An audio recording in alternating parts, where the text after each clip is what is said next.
2009년 9월 8일 미국 코네티주 뉴헤이븐 예일대학교에서 연구를 하고 있던 24세의 애니가 결혼식을 5일 앞둔 채 자신의 연구실에서 미스테리하게 사라졌습니다. CCTV는 그녀가 건물에 들어가는 모습을 보여주었지만 하지만 그녀가 건물 밖으로 나오는 모습은 보여주지 않았죠.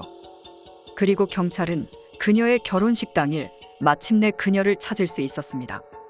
불행히도 그녀는 이미 살해당한 후였습니다. 그렇다면 그녀에게 무슨 일이 있었는지 사건 속으로 들어가 보겠습니다. 1985년생인 애니는 베트남 여성으로 어렸을 때 캘리포니아에 거주하고 있던 이모네 집에서 자라게 되었습니다. 그녀는 중학교 시절부터 높은 학습 능력을 보이기 시작했고 최우수 학생으로 고등학교를 졸업하게 됩니다. 대학을 다니고 있을 때 그녀는 조나단을 만나게 되었고 두 사람은 사귀기 시작했습니다. 그들은 매우 사이가 좋았고 조나단은 종종 애니가 하교하기를 기다리며 그녀의 가방을 들어주곤 했습니다. 대학을 졸업하기 전 조나단은 반지로 그녀에게 청혼했었죠. 조나단은 물리학 및 수학 박사학위를 취득하기 위해 컬럼비아 대학을 다니고 있었고 애니는 대학을 졸업한 후 예일 의과대학에서 주로 당뇨병과 특정암을 연구하고 있었습니다. 그리고 두 사람은 2009년 9월 13일 결혼할 예정이었죠. 애니는 사건 당시 5명의 룸메이트와 한 집을 공유했습니다. 9월 8일 아침 애니는 공동 아파트를 나와 스쿨버스를 탔고 대학교에 도착한 후 그녀는 자신이 일하던 연구실에 가기 위해 그곳으로 걸어갔습니다. 오전 10시경 연구실 건물 입구에 설치된 CCTV에서 그녀가 문서 더미를 들고 걸어가는 모습이 포착되었죠. 그날 밤 9시경 애니의 룸메이트 중 한 명이 애니가 집에 돌아오지 않고 연락이 되지 않는다는 이유로 경찰에 전화를 걸었습니다. 경찰은 조사를 위해 연구실 건물로 향했습니다. 그 건물은 지어진 지 2년밖에 되지 않은 4층짜리 신축 건물이었습니다. 그 건물은 보안이 매우 엄격했기 때문에 카드가 있어야만 들어갈 수 있었고 각 카드는 실명으로 등록되어 있었습니다. 그러므로 그곳에 들어갈 수 있는 사람들은 연구에 종사하는 학생들과 직원들 뿐이었죠. 처음에 경찰은 애니가 결혼에 임박해 있었다는 것을 알게 되었고 단지 애니가 결혼이 두려워 잠시 어딘가 떠난 것으로 추측했습니다. 그러나 수색을 이어가던 경찰은 지하 연구실에서 애니의 지갑과 휴대폰을 발견하게 됩니다. 경찰은 모든 출구의 CCTV 영상을 확인했지만 그녀가 나가는 모습은 발견할 수 없었습니다. 경찰은 연구소 건물을 폐쇄하고 건물 내부를 대대적으로 수색하게 됩니다.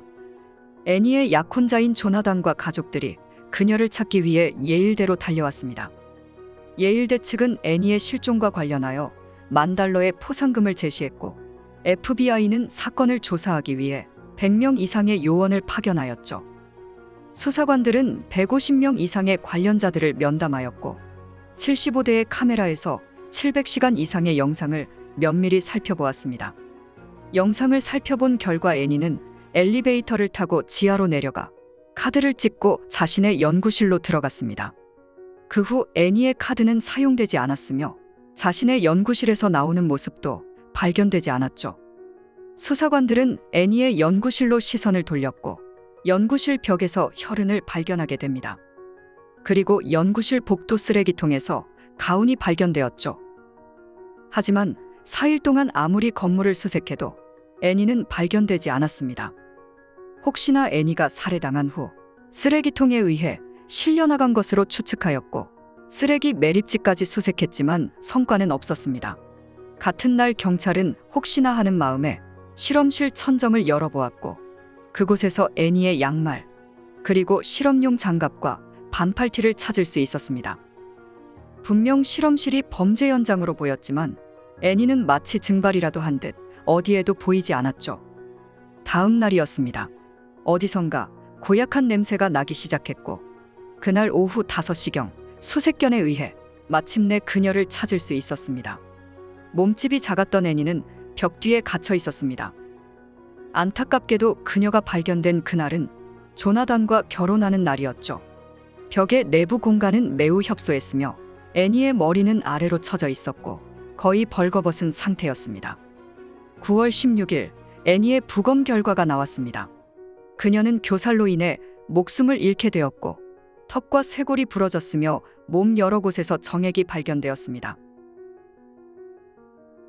경찰이 출입카드 기록을 분석한 결과 애니가 연구실로 들어간 직후 레이먼드라는 남성이 애니의 연구실에 들어가기 위해 카드를 사용했다는 것이 드러났습니다. 레이먼드는 애니와 같은 나이인 24세로 학생은 아니었고 쥐에게 먹이를 주고 우리를 청소하기 위해 고용된 직원이었습니다. 레이먼드는 평소 하루에 최대 3번 카드를 사용했었지만 그날은 무려 11번이나 카드를 사용했습니다. 경찰은 신문하기 위해 그를 경찰서로 데려갔고 그의 얼굴과 왼쪽 팔, 가슴에서 긁힌 자국을 발견했습니다. 레이먼드는 단지 새끼 고양이와 놀다가 실수로 다친 것이라고 주장했죠.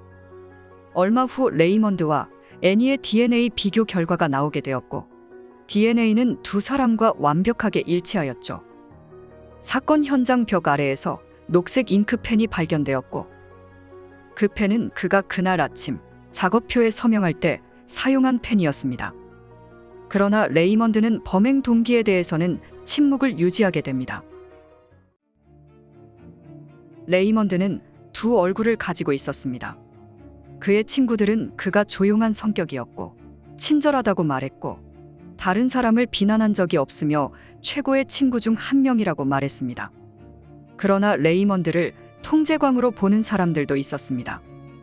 사건 당시 레이먼드와 그의 여자친구 제니퍼는 동거하고 있었고 둘 다 연구소 건물에서 일하고 있었습니다. 그들의 이웃들은 레이먼드가 제니퍼에 대해 나쁜 태도를 보였고 종종 욕을 했었다고 말했습니다. 한 여성은 레이먼드가 너무 통제적이어서 제니퍼가 그에게 말하는 것조차 허락하지 않았다고 말했죠. 그러나 제니퍼는 사건 후 레이먼드가 좋은 사람이라고 생각하고 다른 여성에게 관심이 없다고 말했습니다. 또한 제니퍼는 사건 이후 레이먼드에게 면회도 자주 갔었습니다. 레이먼드는 법정에서 애니의 가족에게 처음으로 사과했습니다. 하지만 그는 끝내 애니를 살해한 이유를 설명하지 않았습니다. 그리고 그는 애니를 살해한 혐의로 가석방이 허용되지 않는 44년형을 선고받았습니다.